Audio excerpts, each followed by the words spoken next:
ముందుగా గౌతమ్ ప్రసాద్ గారు చెప్పండి, ఈ రోజు నిర్వహించినటువంటి ఈ రక్తదాన శిబిరం ఏదైతే ఉందో బీఆర్ఎస్ భవన్లో, దాని ఉద్దేశం ఏంటి? పూర్తిగా కూడా వ్యంగ్యంగా చేశారా, లేకపోతే ముఖ్యమంత్రికి ఏదైనా మీరు సందేశం ఇస్తున్నారా? అసలు ఈ రోజు పెట్టినటువంటి ఆ ప్రోగ్రామ్ ముఖ్య ఉద్దేశం అంటే ఏం చెప్తారు మీరు? ఇవాళ పెట్టిన ప్రోగ్రాం యొక్క ముఖ్య ఉద్దేశం,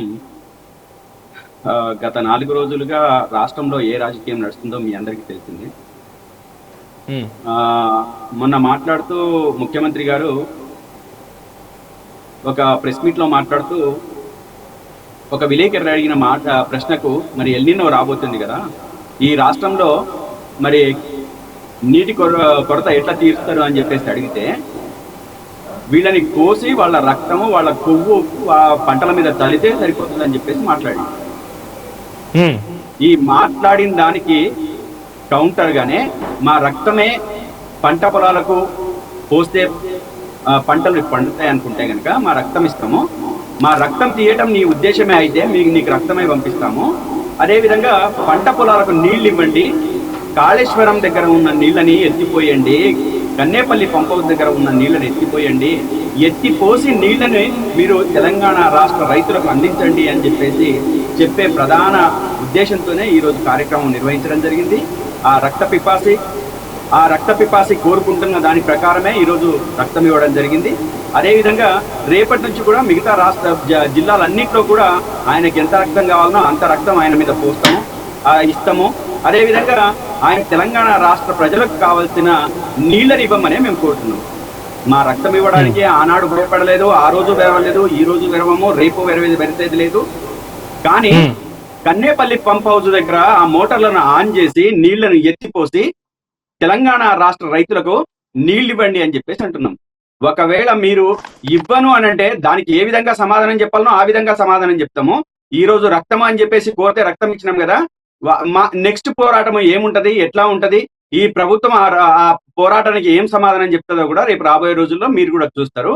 ఖచ్చితంగా ఈ ప్రభుత్వాన్ని మా డిమాండ్ మేరకు ఇప్పటికే దేవాదుల దగ్గరికి పోవాలి అని చెప్పేసి అంటే వాళ్ళ మంత్రివర్గమో వాళ్ళ ముఖ్యమంత్రి ఇప్పటికే అక్కడ ఎత్తిపోస్తున్నారు. అదేవిధంగా నీళ్లున్నాయి, ఎత్తిపోయట్లేదు, నీళ్లున్నాయి, ఎందుకు ఇట్లా చేస్తున్నారు అని చెప్పేసి అంటే ఇప్పుడు దేవాదుల దగ్గరకు పోవడానికి ప్రయత్నం చేసినారు. రేపు కన్నేపల్లి పంప్ హౌజులు కూడా ఖచ్చితంగా ఈ రాష్ట్రంలో ఉన్న విద్యావంతులు, మేధావులు, కళాకారులు, ప్రజలు అందరూ కలిసి ఇదే ఒత్తిడి మాలాగానే తీసుకొచ్చి ఖచ్చితంగా అదే బాట పట్టిస్తారు, కన్నేపల్లి పంప్ హౌస్ బాట పట్టిస్తారు.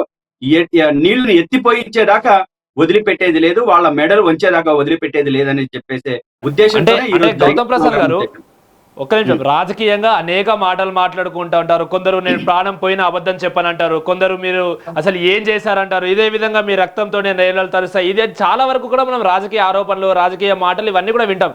దాన్ని ఇంత సీరియస్గా తీసుకొని ఇంత హంగామా క్రియేట్ చేయడం అసలు ఏంటి? అది ఏం అర్థం కావట్లేదు నాకు. అసలు దానివల్ల ఏం ఉపయోగం, ప్రజలకు ఏం ఉపయోగం ఇప్పుడు మీరు అలా చేస్తే? మేము అలా చేస్తే తెలంగాణ రాష్ట్ర ప్రజలకు నీళ్లు రావాలనేది మేము చేయటం వలన జరిగే, మేము ఇచ్చే నిరసన వలన మేము సంకేతాన్ని పంపిస్తున్నాము. దాంట్లో మీరు అంటే వ్యంగ్యంగా మాట్లాడడం అంటే తెలంగాణ రాష్ట్ర రైతుల్ని వ్యంగ్యపరిస్తే మనమంతా ఆనందంగా ఉందామని అంటే దాంట్లో తప్పు, మనం అందరము ఆనందంగా ఉందాం, దాంట్లో తప్పేం లేదు.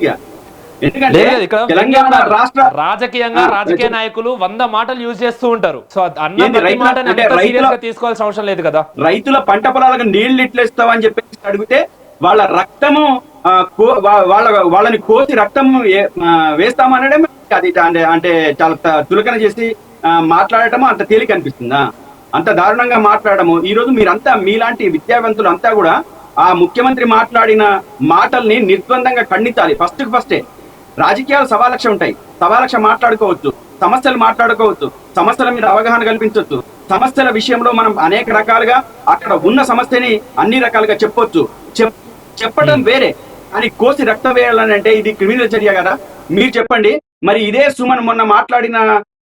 సుమన్ మాట్లాడితే తెలంగాణ భవన్ లో మాట్లాడిన అది ఇంటర్నల్ మీటింగ్ లో రైతులు అందరినీ కూడా కూడగట్టాలి, మనం ప్రభుత్వ వ్యతిరేకంగా మనం పోరాటం చేయాలి, మనం నిరసన కార్యక్రమాలు చేయాలి అని అంటే దానికి 25 రోజులు మరి జైల్లో పెట్టినారు కదా. జస్ట్ మనమంతా కలిసి పోరాటం చేయాలి అన్నందుకే రెచ్చగొడుతున్నాడు అనే ఉద్దేశంతోనే కదా లోపలేసింది, అవునా? మరి ఈ రోజు కోసి రక్తం పోయాలి అని అంటే వీళ్లకు రాజ్ కుమార్ కు ఇప్పుడు మొన్న హత్య చేసిన రాజ్ కుమార్ కు ఎంతటి కోరికుందో మీరు అర్థం చేసుకోండి. అంటే ఈ రకమైన భాష మాట్లాడితే మనం అందరం అంగీకరిద్దామా? తెలంగాణలో ఉన్న ప్రజాస్వామికవాదులు, తెలంగాణలో ఉన్న విద్యావంతులు, తెలంగాణలో ఉన్న మీలాంటి జర్నలిస్టులు అనేక మంది ఈ రోజు ఆ మాటల్ని స్వాగతిస్తారా? చెప్పండి. స్వాగతిద్దామా? అంటే రేపు మేము ఇంకో అడిగేసి ఇంకో రకంగా మాట్లాడతాం. మీరు స్వాగతిస్తారా దాన్ని? ఎవరమైనా మన ఒళ్ళు దగ్గర పెట్టుకొని నోరు అదుపులో పెట్టుకొని మనం మాట్లాడాలి. మాట్లాడకుండా ఇష్టం వచ్చినట్టు నేను మాట్లాడతాను అంత మాత్రానికే మీరు ఈ రకంగా చేస్తారని చెప్పేశానంటే చాలా హాస్యాస్పదం. ఈ రకమైన ప్రశ్న వేస్తే తెలంగాణ సమాజం అంగీకరించదు. తెలంగాణ సమాజానికి కావాల్సింది ఏంది? ఈరోజు తెలంగాణ సమాజము ఈరోజు ఎల్నినో కారణంగా నీళ్లు రావట్లేదు, పంటలకు నీళ్లు లేవు, ఎండిపోతున్నాయి, వేసిన విత్తనం భూమిలోనే కాలిపోతున్న పరిస్థితి, అదేవిధంగా విత్తనం విత్తలేక అదేవిధంగా మొలకెత్తలేక అనేక ఇబ్బందులు పడుతున్న పరిస్థితి. కాబట్టి వెంటనే నీళ్లు ఇవ్వమని అనడమే మా ప్రధాన ఉద్దేశం. రేపు రాబోయే రోజుల్లో కూడా మీరు కూడా ప్రతి ఒక్కళ్ళు కూడా ఈ ప్రశ్న వరకే, ఇంతవరకే పరిమితంగా అండి, వేరే వరకు పోవద్దు. దేవాదుల మనకు అనుకూలంగా ఉంది, దేవాదుల దగ్గర మనం వదిలిపెట్టడం వలన, అక్కడ వదిలిపెట్టడం వలన, అదేవిధంగా గోదావరి నీళ్లు వదిలిపెట్టడం వలన పట్టిసీమలో ఈ రోజు వాళ్ళు వెత్తిపోసుకుంటున్న సంగతి మేము చూడము, మేము మాట్లాడము అని అంటే మేమేం చెప్పలేము, మేమేం అనలేము. కానీ మా కళ్ళకు కనపడుతుంది, మేము నిలదీస్తాం. మా కళ్ళకు కనపడుతుంది, మేము పోరాటం చేస్తాం. మా కళ్ళకు కనపడుతుంది, మేము ప్రభుత్వానికి వ్యతిరేకంగా నిలబడతాం.